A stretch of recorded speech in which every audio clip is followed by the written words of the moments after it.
Saudara-saudari terkasih dalam Kristus, hari ini Jumat 12 Januari 2024 dalam Pekan Biasa Pertama Tahun B.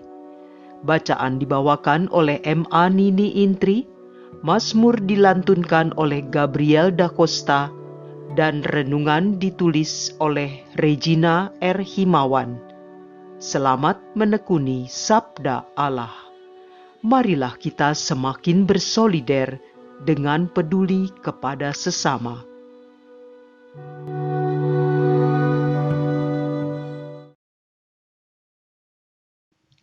Dalam nama Bapa dan Putra dan Roh Kudus. Amin.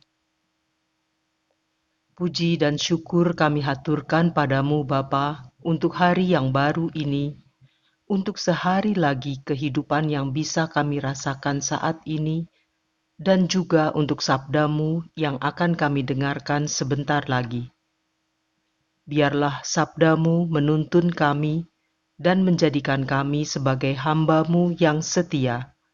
Demi Kristus, Tuhan dan Juru Selamat kami. Amin. Bacaan dari kitab pertama Samuel, bab 8, ayat 4 sampai dengan ayat 7, dilanjutkan ayat 10 sampai dengan ayat 22a. Sekali peristiwa, berkumpullah semua tua-tua Israel.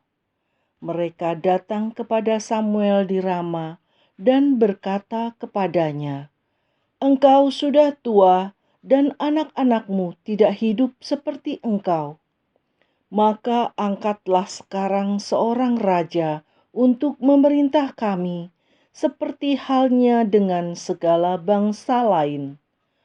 Waktu mereka berkata, "Berikanlah kepada kami seorang raja untuk memerintah kami," Samuel menjadi kesal hati.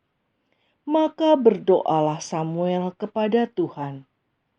Tuhan bersabda kepada Samuel, "Dengarkanlah perkataan bangsa itu. Segala hal yang mereka katakan kepadamu, turutilah. Sebab bukan engkau yang mereka tolak, tetapi akulah yang mereka tolak. Maksud mereka, jangan aku menjadi raja atas mereka." Samuel menyampaikan segala sabda Tuhan kepada bangsa itu yang meminta seorang raja kepadanya. Kata Samuel, "Inilah yang menjadi hak raja yang akan memerintah kamu. Anak-anakmu laki-laki akan diambilnya dan dipekerjakannya pada kereta dan pada kuda, dan mereka harus berlari di depan keretanya.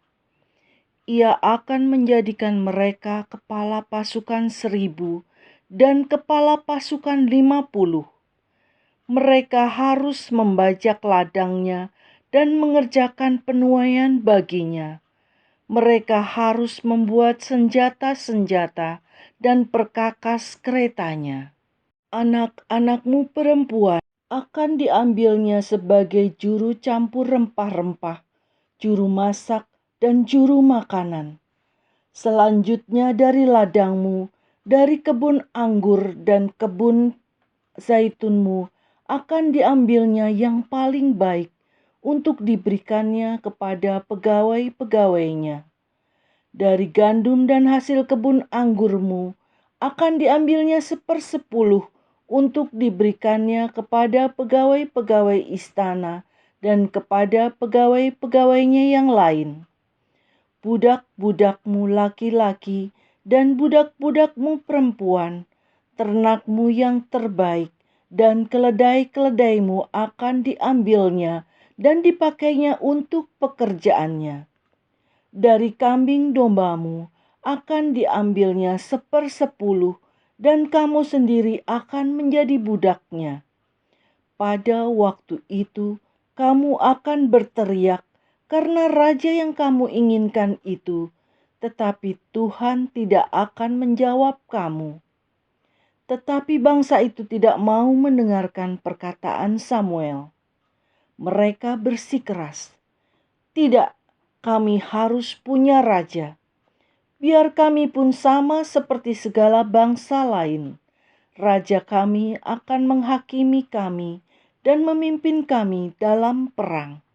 Samuel mendengarkan segala perkataan bangsa itu dan menyampaikannya kepada Tuhan.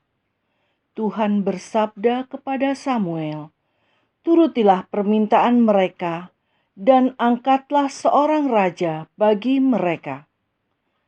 Demikianlah sabda Tuhan.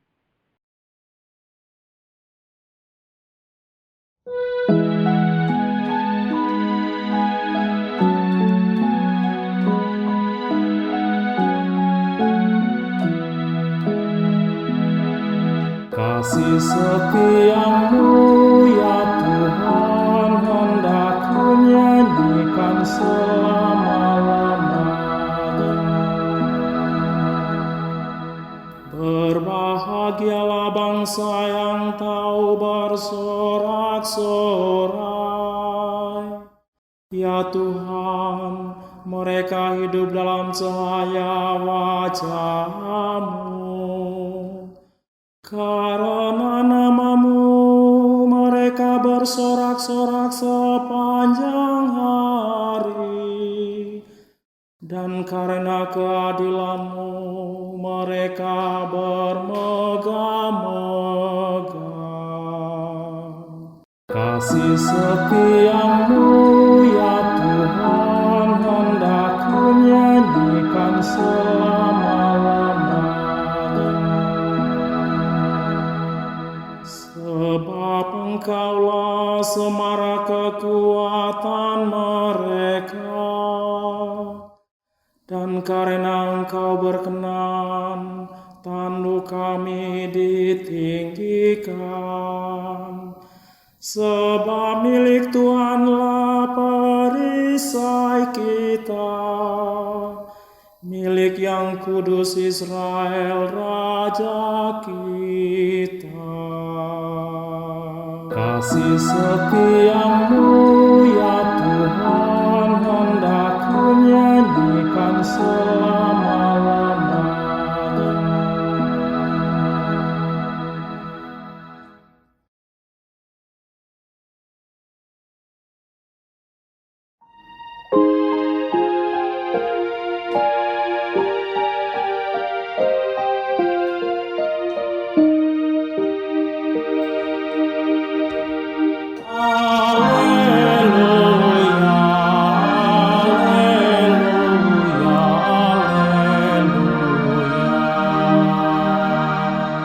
Seorang nabi agung telah muncul di tengah-tengah kita, dan Allah mengunjungi umat-Nya. Haleluya, haleluya,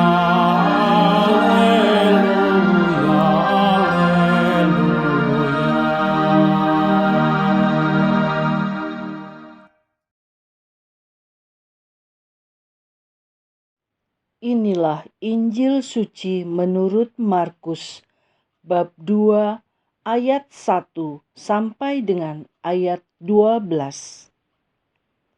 Selang beberapa hari sesudah Yesus datang ke Kapernaum, tersiarlah kabar bahwa Ia ada di rumah. Maka datanglah orang-orang berkerumun hingga tidak ada lagi tempat, bahkan di muka pintu pun tidak. Sementara Yesus memberitakan sabda kepada mereka, beberapa orang datang membawa kepadanya seorang lumpuh digotong oleh 4 orang. Tetapi mereka tidak dapat membawanya ke hadapan Yesus karena orang banyak itu. Maka mereka membuka atap yang di atas Yesus. Sesudah atap terbuka, mereka menurunkan tilam tempat orang lumpuh itu terbaring. Melihat iman mereka, berkatalah Yesus kepada orang lumpuh itu, "Hai anakku, dosamu sudah diampuni." Tetapi di situ duduk juga beberapa ahli Taurat. Mereka berpikir dalam hati, "Mengapa orang ini berkata begitu? Ia menghujat Allah. Siapa yang dapat mengampuni dosa selain Allah sendiri?" Tetapi Yesus langsung tahu dalam hatinya bahwa mereka berpikir demikian. Maka ia berkata kepada mereka, "Mengapa kamu berpikir begitu dalam hatimu? Manakah lebih mudah mengatakan kepada orang lumpuh itu, 'Dosamu sudah diampuni,' atau mengatakan, 'Bangunlah, angkatlah tilammu dan berjalanlah'? Tetapi supaya kamu tahu bahwa di dunia ini Anak Manusia berkuasa mengampuni dosa." Lalu berkatalah Yesus kepada orang lumpuh itu, "Kepadamu kukatakan, bangunlah, angkatlah tempat tidurmu, dan pulanglah ke rumahmu." Dan orang itu pun bangun, segera mengangkat tempat tidurnya, dan pergi keluar di hadapan orang-orang itu. Mereka semua takjub memuliakan Allah, katanya, "Yang seperti ini belum pernah kita lihat." Demikianlah sabda Tuhan.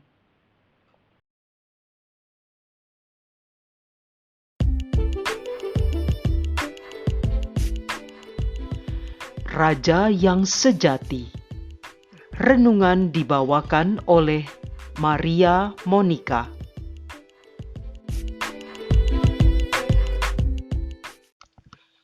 Apa yang kita bayangkan ketika mendengar kata raja? Mungkin imajinasi kita tertuju pada seseorang dengan mahkota dan berpakaian megah duduk di singgasana. Itu adalah gambaran visual yang umum tentang raja. Lalu bagaimana dengan persepsi yang kita dapat saat mendengar kata raja? Tiap orang bisa mempersepsikan secara berbeda. Ada yang persepsinya positif, ada yang negatif, tapi mungkin juga ada yang netral. Dari sejarah kita tahu ada raja yang baik, ada raja yang buruk.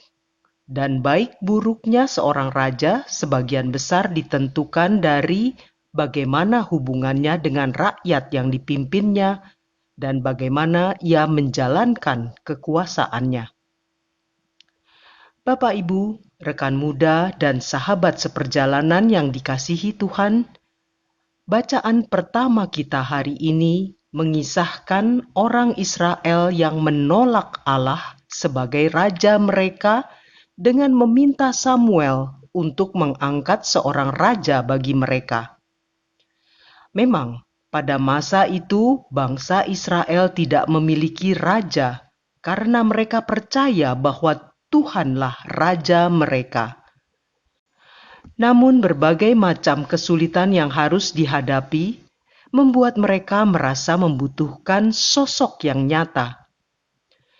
Tuhan mengabulkan permohonan mereka.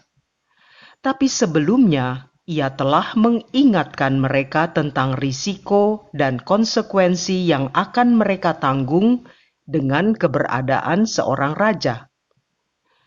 Namun bangsa itu menolak untuk mendengar dan tetap meminta seorang raja bagi mereka. Setelah itu, kita tahu apa yang terjadi pada bangsa ini. Memang ada raja yang hebat seperti Daud atau Salomo, tetapi raja-raja itu hanyalah manusia biasa yang pada akhirnya jatuh juga ke dalam dosa, dan kedosaan itu berimbas pada kerajaan dan bangsanya. Selama beratus tahun kemudian, kerajaan Israel terpecah, dijajah, bahkan dihancurkan oleh bangsa-bangsa lain. Bangsa Israel mengalami pembuangan dan setelah kembali mereka kemudian terjajah oleh Romawi. Namun munculnya raja, yaitu Mesias yang membebaskan mereka dan mengembalikan kejayaan kerajaannya menjadi harapan yang dinanti bangsa itu. Maka kehadiran Yesus dengan mujizat-mujizat yang dilakukannya memunculkan suatu pengharapan. Apakah Dia Mesias yang mereka nantikan? Tentu saat ini kita sudah tahu jawabannya. Yesus memang Mesias dan Ia adalah Raja. Tetapi Dia adalah seorang Raja yang berbeda dari yang diharapkan bangsa Israel. Lalu Raja yang seperti apakah Yesus ini? Yesus adalah Raja dapat kita lihat pada bacaan Injil hari ini. Antusiasme masyarakat pada saat itu untuk menemui Yesus bisa disandingkan dengan antusiasme rakyat untuk bertemu dengan seorang raja, walau saat itu ia tidak sedang berada di istana.